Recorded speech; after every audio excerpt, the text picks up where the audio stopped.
Beste vrienden, voor mij is het IPCO net een soort koninkrijksparlement.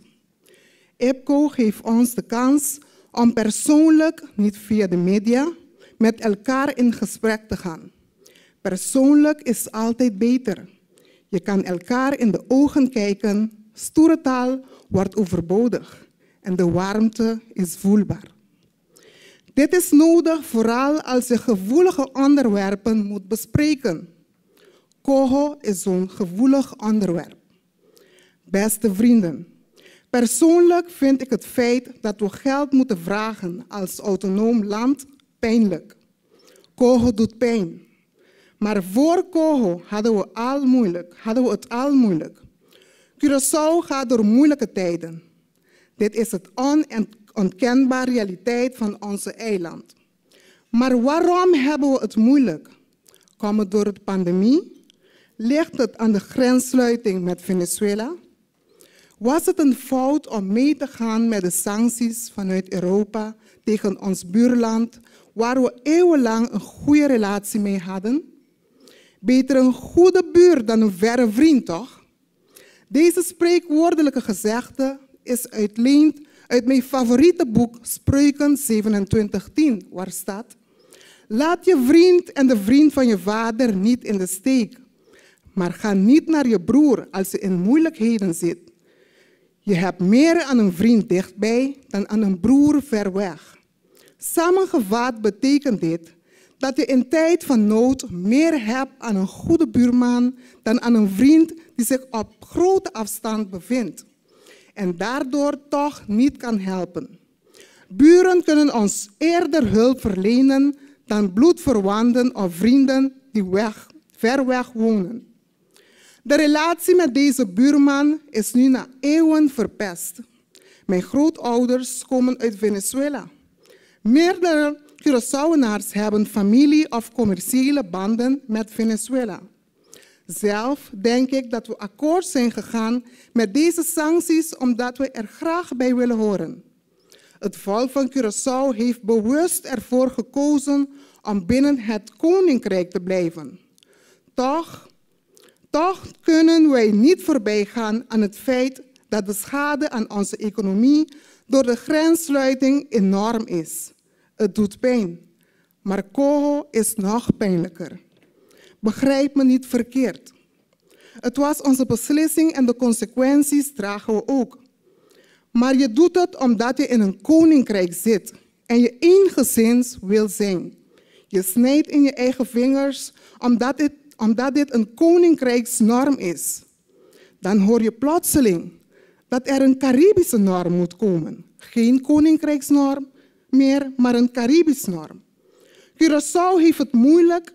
Naast het toerisme is er eigenlijk momenteel geen andere grote economische pijler. Je probeert om op eigen kracht te staan en dan valt de raffinaderij ook stil.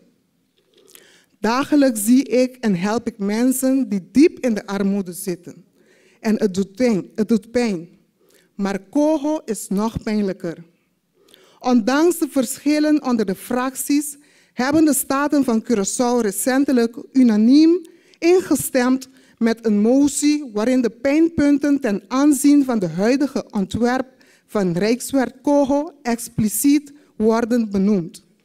De dringende aandacht van de koninkrijkswetgever voor deze pijnpunten wordt met klem verzocht. Een korte geschiedenisles van Curaçao leert je snel van een trotse volk te zijn. We lossen liever onze problemen zelf op. Vuile was wordt niet naar buiten gehangen, etc., etc. En dan komt de pandemie boven het geheel en maakt het duidelijk dat we het niet alleen aan kunnen.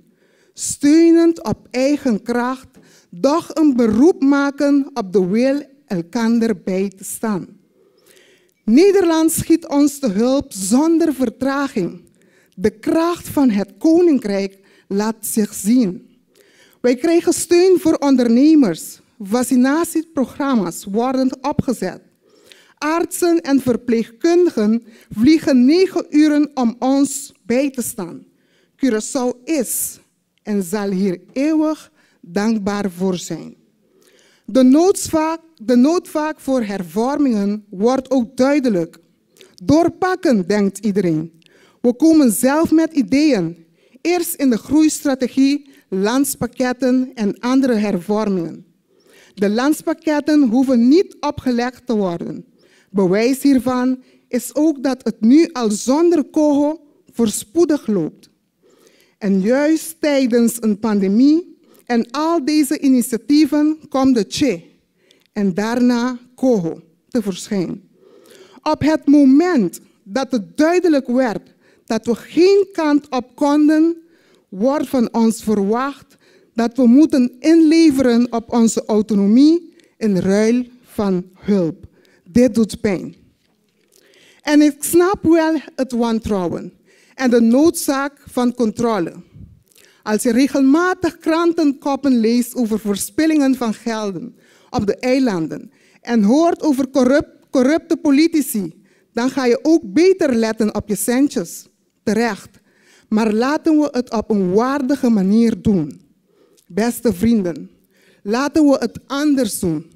Controle, hervorming gepaard met versterkingen van de al bestaande controleorganen op Curaçao. Het CFT was ook een idee dat moest zorgen voor betere controle. Maar doordat het geen eigen initiatief was van de eilanden, heeft het ook zijn doel niet gehaald. We hebben geen extra externe organen nodig. We moeten onze bestaande controleorganen versterken. Integriteitskamer, begrotingskamer, algemene rekenkamer, electorale raad, raad van advies en ja, ook het parlement van Curaçao moet sterker worden. Coho doet pijn en duwt ons weer in een slachtoffersrol. Steunend op eigen kracht. Het koninkrijk wordt alleen maar beter als elk land op eigen kracht kan steunen. Sta ons bij in het versterken van onze democratische organen. Sta ons bij op het gebied van landbouw.